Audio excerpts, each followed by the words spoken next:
वंशी विभूषितकरा नवनीरदाभात् पीताम्बरादरुणबिम्बफलाधरोष्ठात् पूर्णेन्दुसुन्दरमुखात् रवीन्द्रनेत्रात् कृष्णात् परं किमपि तत्त्वमहं न जाने। यं प्रव्रजन्तमनुपेतमपेतकृत्यं द्वैपायनो विरहकातर आजुहाव पुत्रेति तन्मयतया तरवोऽभिनेदुस्तं सर्वभूतहृदयं मुनिमानतोऽस्मि। जय जय श्री राधारमण, जय जय नवल किशोर, जय गोपी चित चोर प्रभु, जय जय माखन चोर। सभी भक्तों को नमस्कार। श्रीमद् भागवत महापुराण के मूल पाठ में 9 अध्याय, द्वितीय स्कंद 9 अध्याय तक की कथा आपने सुनी। उसके आगे की कथा 10वें अध्याय की कथा सुनते हैं। अथ 10वां भागवत के 10 लक्षण। श्री शुकवाच। अत्र सर्गो विसर्गस्य स्थानं पोषणमोतयः मन्वन्तरेशानुकथा निरोधो मुक्तिराश्रयः। दशमस्य विशुद्ध्यर्थं नवानामिह लक्षणं वर्णयन्ति महात्मानः श्रुतेनार्थेन चांशसा। भूतमातेन्द्रियधियां जन्म सर्ग उदाहृतः ब्रह्मणो गुणवैषम्याद विसर्ग पौरुष स्मृतः। स्थितिर्वैकुण्ठ विजयः पोषणं तदनुग्रह मनवन्तराणि सद्धर्म ऊतयः कर्म वासना। अवतारानुचरितं हरेश्चास्यानुवर्तिनां शतामीश कथा प्रोक्ता नानाख्यानोपवृणीतां। निरोधस्यानुशयनमात्मनः सह शक्तिभिः मुक्तिर्हित्वान्यथा रूपं स्वरूपेण व्यवस्थितिः। आभासस्य निरोधस्य यतश्चाध्वशीयते सदाश्रयः परं ब्रह्म परमात्मेति शब्दते। यो आध्यात्मिकोऽयं पुरुषः सो असावेवाधिदैविकः यस्तस्त्रो भयविच्छेदः पुरुषो ह्यादिभौतिकः। एकमेकतराभावे यदा नोपलभामहे स्त्रीतयं त्रितयं तत्र यो वेद स आत्मा स्वाश्रयाश्रयः। पुरुषोऽण्डं विनिर्भिद्य यदा सौ स विनिर्गतः आत्मनो अयनमन्वीक्षन् पौस्त्राक्षिक्षुषि शुचिः। तास्ववात्सीत स्वशिष्टासु सहस्रपरिवत्सरान् तेन नारायणो नाम यदापः पुरुषोद्भवा। द्रव्यं कर्म च कालश्च स्वभावो जीव एव च यदनुग्रहत शन्ति न शन्ति यदुपेक्षया। एको नानात्वमन्वीक्षन् योगतल्पात् समुत्थित वीर्यं हिरण्मयं देवो माययाव्यसृजत त्रिधा। अधिदैवमथाध्यात्ममधिभूतमिति प्रभो यथैकं पौरुषं वीर्यं त्रिधा भिद्यत स तच्छृणु। अन्तः शरीर आकाशात् पुरुषस्य विचेष्टतः ओजः सहो बलं यज्ञे ततः प्राणो महानशो। अनुप्राणन्ति यं प्राणा प्राणन्तं सर्वजन्तुषु अपानन्तमपानन्ति नरदेवमिवानुगा। प्राणेन क्षिपताच्युत तृणन्तरा जायते प्रभो पिपासतो जक्षतश्च प्राङ्मुखं निरभिद्यत मुखतस्तालुनिर्भिन्न जिह्वा तत्रोपजायते ततो नानारसो यज्ञे जिह्वायेऽधिगम्यते विवक्षो मुखतो भूम्नो बहिर्नर्वागव्याहृतं तयो जले वै तस्य सुचिरं निरोधः समजायत नासिके नरभिद्येतां दोधूयति नभस्वति तत्र वायुर्गन्धर्वः घ्राणो नसिजीघृक्षतः यदात्मनि निरालोकमात्मानं च दिदृक्षतः निर्भिन्ने हर्षिणी तस्य ज्योतिश्चक्षुर्गुणग्रह बोध्यमानस्य ऋषिभिरात्मन हस्तजिघ्रेक्षतः कर्णौ च निर्भिद्येतां दिशः श्रोत्रं गुणग्रह वस्तुनो मृदु काठिन्य लघुगुर्वोष्णशीततां जिघृक्षतस्त्वंग निर्भिन्ना तस्यां रोममहीरुहा तत्र चान्तर्बहिर्वातस्त्वचा लब्धगुणो वृतः हस्तौरुरुहुस्तस्य नानाकर्मचिकीर्षया तयोस्तु बलमिन्द्रश्च आदानमु भयाश्रयम् गतिं जिगीषितः पादौ रुहाते अभिकामिकां पद्भ्यां यज्ञः स्वयं हव्यं कर्मभिः क्रियते नृभिः निरविद्यत निशिष्णो वै प्रजानन्दामृतार्थिनः उपस्थयासीत कामानां प्रियं तदुभयाश्रयम् उत्सृक्षोर्धातुमलं निरभिद्यत वै गुदं ततः पायोस्ततो मित्र उत्सर्ग उभयाश्रयः आशीसृप्सो पुरः पुरया नाभिद्वारं पानतः तत्रापानस्ततो मृत्यो पृथक्त्वमुभयाश्रयम् आदित्सोरन्नपाना नामाशन कुक्षन् त्रिनाडया नद्यः समुद्राश्च तयोस्तुष्टि पुष्टिस्तदाश्रये निदिध्यासोरात्मया मायां हृदयं निर्भिद्यत ततो मनस्तश्चन्द्रः संकल्पः काम एव च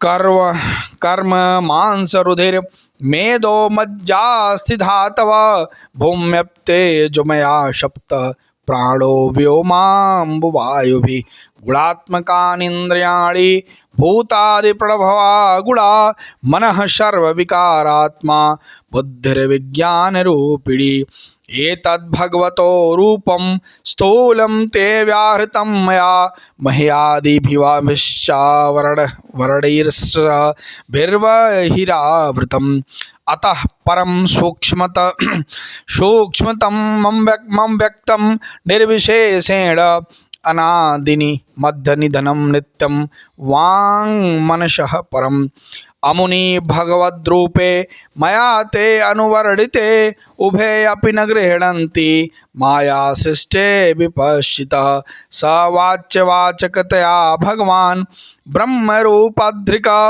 नामरूपक्रिया धत्ते सकर्मा कर्मकः परः प्रजापतीन्मनून् देवा निशीन पितृगणान् पृथक सिद्धचारण गंधर्वान् विद्याद्रासुरगुह्यकान् किन्नराप्सरसो नागान् सर्पान् किं पुरुषोरगान् मातृरक्ष पिशाचांश्च प्रेतभूतविनायकान् कुष्माण्डोन्मादवेतालान् यातुधानान् ग्रहानपि खगान् मृगान् पशून् वृक्षान् गिरीन् नृपसरीसृपान् द्विविधाश्चतुर्विधायेन्ये जलस्थलनभौकसः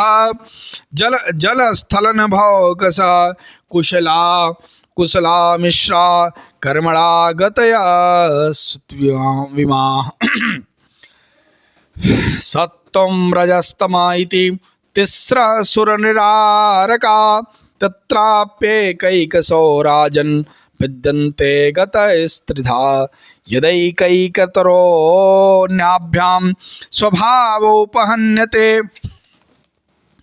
स एवेदं जगद्धाता भगवान् धर्मरूपधृक् पुष्णात्यस्थापयनं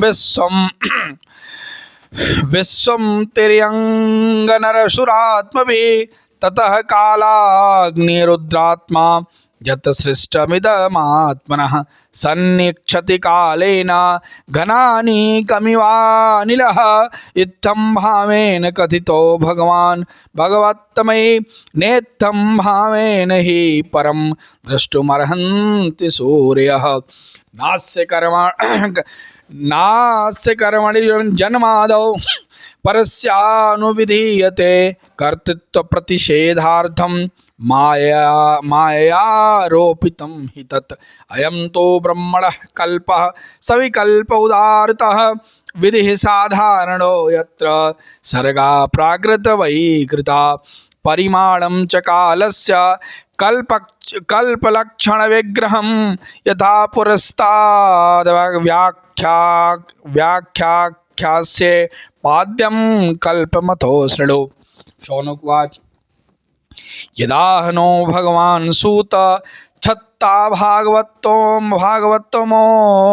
भागवतोत्तमः चचार तीर्थानि भुवस्यक्त्वा बन्धून्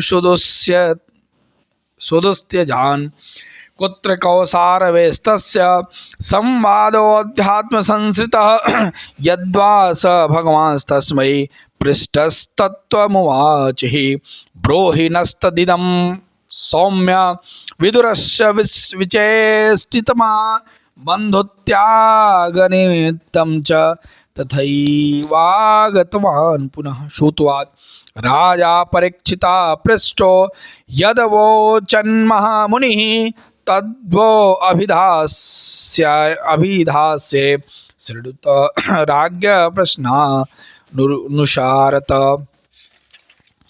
श्री सुखदेव जी कहते हैं, परीक्षित, इस भागवत पुराण में सर्ग विसर्ग स्थान पोषण उति मनवंतर ईशानुकथा निरोध मुक्ति और आश्रय इन 10 विषयों का वर्णन है। इनमें जो 10वां आश्रय तत्व है उसी का ठीक ठीक निश्चय करने के लिए कहीं श्रुत से, कहीं तात्पर्य से और कहीं दोनों के अनुकूल अनुभव से महात्माओं ने अन्य 9 विषयों का बड़ी सुगम रीत से वर्णन किया है। ईश्वर की प्रेरणा से गुणों में क्षोभ होकर रूपांतर होने से जो आकाश आदि पंचभूत शब्द आदि तन्मात्राएं इंद्रियां अहंकार और महत्त्व की उत्पत्ति होती है उसी को सर्ग कहते हैं। उस विराट पुरुष से उत्पन्न ब्रह्मा जी के द्वारा जो विभिन्न चराचर सृष्टियों का निर्माण होता है उसका नाम ही विसर्ग है। प्रतिपद नाश की ओर बढ़ने वाले सृष्टि को एक मर्यादा में स्थिर रखने से भगवान विष्णु की जो श्रेष्ठता सिद्ध होती है उसका नाम स्थान है। अपने द्वारा सुरक्षित सृष्टि में भक्तों के ऊपर उनकी जो कृपा होती है उसका नाम है पोषण। मनवंतरों के अधिपति जो भगवत भक्ति और प्रजा पालन रूप शुद्ध धर्म का अनुष्ठान करते हैं उसे मनवंतर कहते हैं। जीवों की वे वासनाएं जो कर्म के द्वारा उन्हें बंधन में डाल देती हैं ऊती नाम से कही जाती हैं। भगवान के विभिन्न अवतारों के और उनके प्रेमी भक्तों की विविध आख्यानों से युक्त गाथाएं इस कथा हैं। जब भगवान योग निद्रा स्वीकार करके शयन करते हैं तब जीव का अपनी उपाधियों के साथ उनमें लीन हो जाना निरोध है। अज्ञान कल्पित कर्तृत्व भोक्तित्व आदि अनात्म भाव का परित्याग करके अपने वास्तविक स्वरूप परमात्मा में स्थित होना ही मुक्ति है। परीक्षित, इस चराचर जगत की उत्पत्ति और प्रलय जिस तत्व से प्रकाशित होते वह परब्रह्म ही आश्रय है। शास्त्रों में उसी को परमात्मा कहा गया है।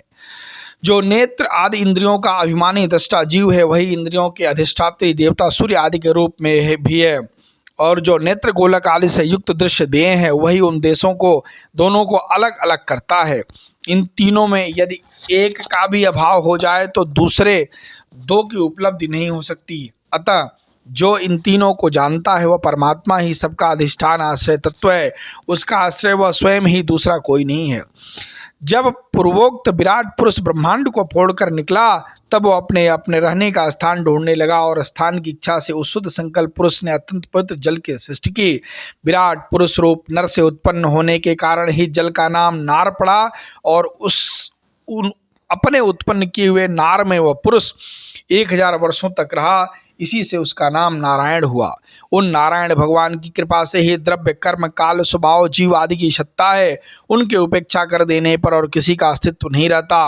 उन अद्वितीय भगवान नारायण ने योग निद्रा से जगकर अनेक होने की इच्छा की, तब अपनी माया से उन्होंने अखिल ब्रह्मांड के बीज रूप अपने स्वर्ण में वीर को 3 भागों में विभक्त कर दिया।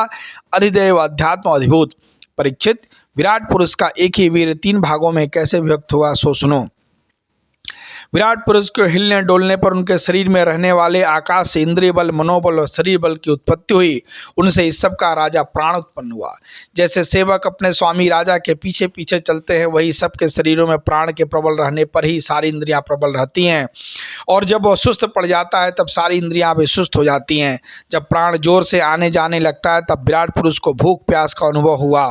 खाने पीने की इच्छा करते ही सबसे पहले उनके शरीर में मुख प्रकट हुआ। मुख से तालु, तालु से रसनेंद्रिय प्रकट हुई। इसके बाद अनेकों प्रकार के रस उत्पन्न हुए जिन्हें रसना ग्रहण करती है। जब उनकी इच्छा बोलने की हुई तब वह वाक इंद्रिय, उसके अधिष्ठाता देवता अग्नि और उसका विषय बोलना, ये तीनों प्रकट हुए। इसके बाद बहुत दिनों तक उस जल में ही वे रुके रहे। श्वास के वेग से नासिका छिद्र प्रकट हो गए। जब उन्हें सूंघने की इच्छा हुई तब उनकी नाक घ्राणेंद्रिय आकर बैठ गई और उसके देवता गंध को फैलाने वाले वायुदेव प्रकट हुए। पहले उनके शरीर में प्रकाश नहीं था, फिर जब उन्हें अपने को तथा दूसरी वस्तुओं को देखने की इच्छा हुई तब नेत्रों का छिद्र, उनका अधिष्ठाता सूर्य और नेत्रेंद्रिय प्रकट हो गए। इन्हीं से रूप का ग्रहण होने लगा। जब वेद रूप ऋषि विराट पुरुष को स्थितियों के द्वारा जगाने लगे तब उन्हें सुनने की इच्छा हुई। उसी समय कान, उनके अधिष्ठाती देवता, दिशाएं और श्रोतेंद्रिय प्रकट हुई। इसी से शब्द सुनाई पड़ता है। जब उन्होंने वस्तुओं की कोमलता, कठिनता, हल्कापन, भारीपन, उष्णता और शीतलता आदि जाननी चाहिए तब उनके शरीर में चर्म प्रकट हुआ। पृथ्वी में से जैसे वृक्ष निकल आते हैं उसी प्रकार उस चर्म में रोएं पैदा हुए और उसके भीतर बाहर रहने वाला वायु भी प्रकट हो गया। स्पर्श ग्रहण करने वाली त्वचा इंद्रिय भी साथ ही साथ शरीर में चारों ओर लिपट गई और उससे उन्हें स्पर्श का अनुभव होने लगा। जब उन्हें अनेकों प्रकार के कर्म करने की इच्छा हुई तब उनके हाथ हो गए। उन हाथों में ग्रहण करने की शक्ति हस्तेंद्रिय था। उनके अधिदेवता इंद्र प्रकट हुए और दोनों के आश्रय से होने वाला ग्रहण रूप कर्म भी प्रकट हो गया। जब उन्हें अभीष्ट स्थान पर जाने की इच्छा हुई तब उनके शरीर में पैर उगाए। चरणों के साथ ही चरण इंद्रिय के अधिष्ठाता के रूप में वहाँ स्वयं यज्ञ पुरुष भगवान विष्णु स्थित हो गए और उन्हीं में चलना रूप कर्म प्रकट हुआ। मनुष्य इसी चरणेंद्रिय से चलकर यज्ञ सामग्री एकत्रित करते हैं। संतान, रति और स्वर भोग की कामना होने पर विराट पुरुष के शरीर में लिंग की उत्पत्ति हुई। उसमें उपस्थेंद्रिय और प्रजापति देवता था, इन दोनों का आश्रय रहने वाले काम सुख का आविर्भाव हुआ। जब उन्हें मल त्याग की इच्छा हुई तब गुदद्वार प्रकट हुआ। तत्पश्चात उसमें वायु इंद्रिय और मित्र देवता उत्पन्न हुए। इन्हीं दोनों के द्वारा मल त्याग की क्रिया संपन्न होती है। अपान मार्ग द्वारा एक शरीर से दूसरे शरीर में जाने की इच्छा होने पर नाभि द्वार प्रकट हुआ। इससे अपान और मृत्यु देवता प्रकट हुए। इन दोनों के आश्रय से ही प्राण और अपान का बिछोह यानी मृत्यु होती है। जब विराट पुरुष को अन्न जल ग्रहण करने की इच्छा हुई तब कोख, आंतें, नाड़ियां उत्पन्न हुई। साथ ही कुक्षी के देवता, समुद्र नाड़ियों के देवता, नदियां एवं तुष्ट एवं पुष्ट के दोनों उसके आश्रय विषय उत्पन्न हुए। जब उन्होंने अपनी माया पर विचार करना चाहा तब हृदय की उत्पत्ति हुई। उससे मन रूप इंद्रिय, मनुष्य उसका देवता चंद्रमाता विषय कामना संकल्प प्रकट हुए। विराट पुरुष के शरीर में पृथ्वी, जल और तेज से 7 धातुएं प्रकट हुई। त्वचा, चर्म, मांस, रुधिर, मेद, मज्जा और अस्थि। इसी प्रकार आकाश, जल और वायु से प्राणों की उत्पत्ति हुई। श्रोत्र आदि सब इंद्रियां शब्द आदि विषयों को ग्रहण करने वाली हैं। वे विषय अहंकार से उत्पन्न हुए। मन सब विकारों का उत्पत्ति स्थान है और बुद्धि समस्त पदार्थों का बोध कराने वाली है। मैंने भगवान के इस स्थूल रूप का वर्णन तुम्हें सुनाया है। यह बाहर की ओर से पृथ्वी, जल, तेज, वायु, आकाश, अहंकार, महत्त्व, पृथ्वी और प्रकृति इन 8 आवरणों से घिरा हुआ है। इससे परे भगवान का अत्यंत सूक्ष्म रूप है। वह अव्यक्त, निर्विशेष और मध्य आदि अंत से रहित एवं नित्य है। वाणी और मन की वहां तक पहुंच नहीं है। मैंने तुम्हें भगवान के स्थूल और सूक्ष्म, व्यक्त और अव्यक्त जिन 2 रूपों का वर्णन सुनाया है, ये दोनों ही भगवान की माया के द्वारा रचित हैं।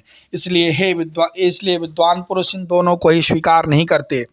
वास्तव में भगवान निष्क्रिय हैं। अपनी शक्ति से ही वे सक्रिय बनते हैं। फिर तो वे ब्रह्मा का या विराट रूप धारण करके वाच्य और वाचक शब्द और उसके अर्थ के रूप में प्रकट होते हैं और अनेकों नाम, रूप तथा क्रियाएं स्वीकार करते हैं। परीक्षित, प्रजापति मनु देवता ऋषि पितर सिद्ध चारण गंधर्व विद्याधर असुर यक्ष किन्नर अप्सराएं नाग सर्प किंपुर सूरक मातृकाएं राक्षस पिशाच प्रेत भूत विनायक कुष्मांड उन्माद वेताल यातुधान ग्रह पक्षी मृग पशु वृक्ष पर्वत सरीसृप इत्यादि जितने भी संसार में नाम रूप हैं सब भगवान के ही हैं। संसार में चर और चर भेद से 2 प्रकार के तथा जरायुज अंडज स्वेदज और उद्भिज भेद से 4 प्रकार के जितने भी जलचर थलचर तथा आकाशचारी प्राणी हैं सबके सब शुभ अशुभ और मिश्रित कर्मों के तनुरूप फल हैं। सत्व की प्रधानता से देवता, रजोगुण की प्रधानता से मनुष्य और तमोगुण की प्रधानता से नारकी योनियां मिलती हैं। इन गुणों में भी जब एक गुण दूसरे 2 गुणों से अभिभूत हो जाता है तब प्रत्येक गति के 3-3 भेद और हो जाते हैं। वे भगवान जगत के धारण पोषण के लिए धर्म में विश्व स्वरूप स्वीकार करके देवता मनुष्य और पशु पक्षी आदि रूप में अवतार लेते हैं तथा विश्व का पालन पोषण करते हैं। प्रलय का समय आने पर वे ही भगवान अपने बनाए हुए इस विश्व को कालाग्नि स्वरूप रुद्र का रूप धारण करके अपने में रूप ग्रहण करके अपने में वैसे ही लीन कर लेते हैं जैसे वायु मेघमाला को। परीक्षित, महात्माओं ने अचिंत शरीर भगवान का इसी प्रकार वर्णन किया है, परंतु तत्वज्ञानी पुरुषों को केवल इस सृष्टि पालन और प्रलय करने वाले रूप में ही उनका दर्शन नहीं करना चाहिए, क्योंकि वे तो इससे भी परे हैं। सृष्टि की रचना आदि कर्मों का निरूपण करके पूर्ण परमात्मा से कर्म या कर्तापन का संबंध नहीं जोड़ा गया है, वह तो माया से आरोपित होने के कारण कर्तृत्व का निषेध करने के लिए ही है। यह मैंने ब्रह्मा जी के महाकल्प का अवान्तर कल्पों के साथ वर्णन किया है। सब कल्पों में सृष्टि क्रम एक सा ही है।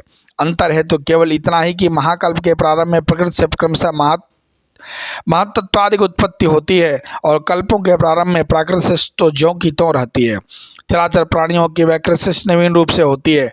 परीक्षित, काल का परिमाण कल्प और उसके अंतर्गत मनंतरों का वर्णन आगे चलकर सुनेंगे। अब तुम पाद्य कल्प का वर्णन सावधान होकर सुनो। सौनक जी ने पूछा, सूत जी, आपने हम लोगों से कहा था कि भगवान के परम भक्त विदुर जी ने अपने अति दुस्तज कुटुंबियों को भी छोड़कर पृथ्वी के विभिन्न तीर्थों में विचरण किया था। उस यात्रा में मैत्रेय ऋषि के साथ अध्यात्म के संबंध में उनकी बातचीत कहाँ हुई था? मैत्रेय जी ने उनके प्रश्न करने पर किस तत्व का उपदेश किया? सूत जी, आपका स्वभाव बड़ा सौम्य है, आप विदुर जी का वह चरित्र हमें सुनाइए। उन्होंने अपने भाई बंधुओं को क्यों छोड़ा और फिर उनके पास क्यों लौट आए? सूत जी ने कहा, शौनकादि ऋषियों राजा परीक्षित ने भी यही बात पूछी थी।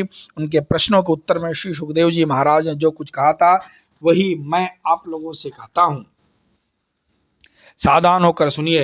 इत श्रीमद्भागवते महापुराणे वैयासिक्याम अष्टादश सहस्राम पारमहंस्याम संहितायां द्वितीय स्कंदे पुरुष संस्थानुवर्णनम नाम 10वाध्याय इति द्वितीय स्कंद समाप्त। बोले वृंदावन बाके बिहारी लाल की जय, मुरलीधर बंशीधर भगवान की जय, राधा रानी की जय, श्रीमद्भागवत महापुराण की जय, सुखदेव जी महाराज की जय, कल्की भगवान की जय, जगन्नाथ जी महाराज की जय। यदक्षर पद भ्रष्टम मात्राहीनम तो यद भवेत् तत्सर्वं क्षम्यतां देव प्रसीद परमेश्वरः।